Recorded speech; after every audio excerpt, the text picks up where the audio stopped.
Baik, ada beberapa teori masuknya ajaran Islam ke Indonesia.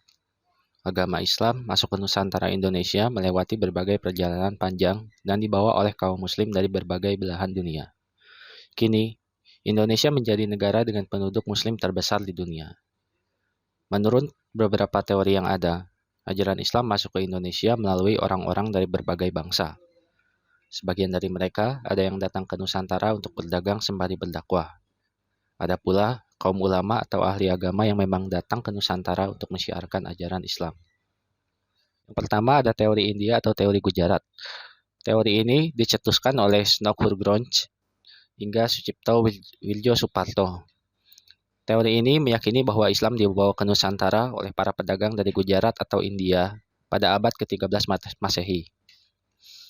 Kaum saudagar Gujarat datang melalui Selat Malaka dan menjalin kontrak dengan orang-orang lokal di bagian barat Nusantara yang kemudian melahirkan Kesultanan Samudra Pasai sebagai kerajaan Islam pertama di Indonesia. Salah satu bukti yang mendukung teori ini adalah ditemukannya makam Malik As-Saleh dengan angka 1297. Nama asli Malik As-Saleh sebelum masuk ke Islam adalah Marasilu. Ia merupakan pendiri Kesultanan Samudra Pasai di Aceh.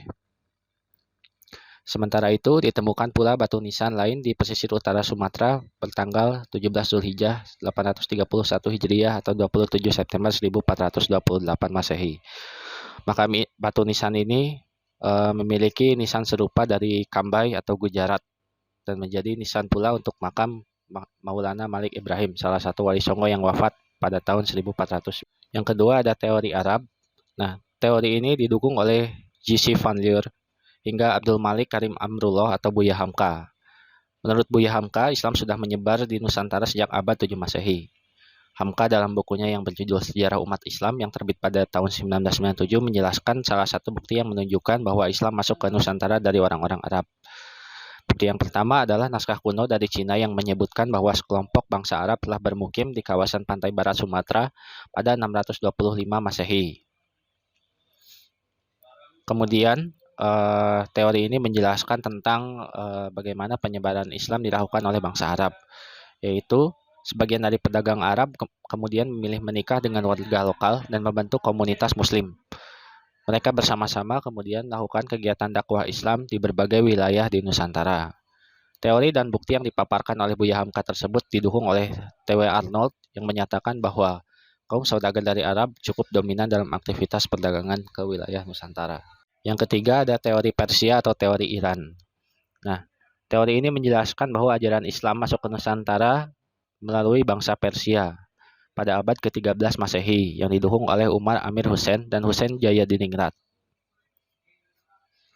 Nah, salah satu bukti dari adanya teori ini yaitu adalah adanya seni kaligrafi yang terpahat pada batu-batu nisan bercorak Islam di Nusantara. Ada pula budaya tabot di Bengkulu dan tabuik di Sumatera Barat yang serupa dengan ritual Persia setiap tanggal 10 Muharram. Nah, akan tetapi ajaran Islam yang masuk dari Persia kemungkinan adalah Syiah. Kesamaan tradisi tersebut serupa dengan ritual Syiah di Persia yang saat ini merujuk pada negara Iran. Teori ini cukup lemah karena mayoritas pemeluk Islam di Indonesia adalah bermazhab Sunni. Yang keempat ada teori Cina.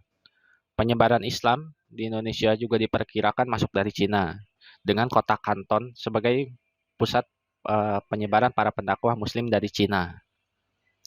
Jean Aberli dalam buku Islam in China menyebutkan relasi pertama antara orang-orang Islam dari Arab dengan bangsa Cina terjadi pada 713 Masehi.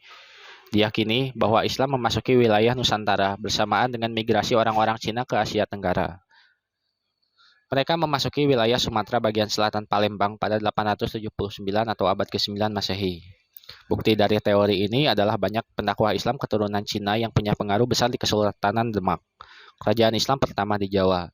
Seiring dengan keruntuhan Majapahit pada perjalanan abad ke-13 Masehi, sebagian dari mereka disebut Wali Songo.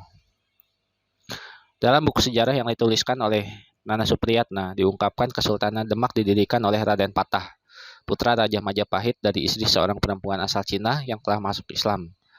Raden Patah memiliki nama Cina Jin Bun, memimpin Demak bersama Wali Songo sejak 1500 Masehi.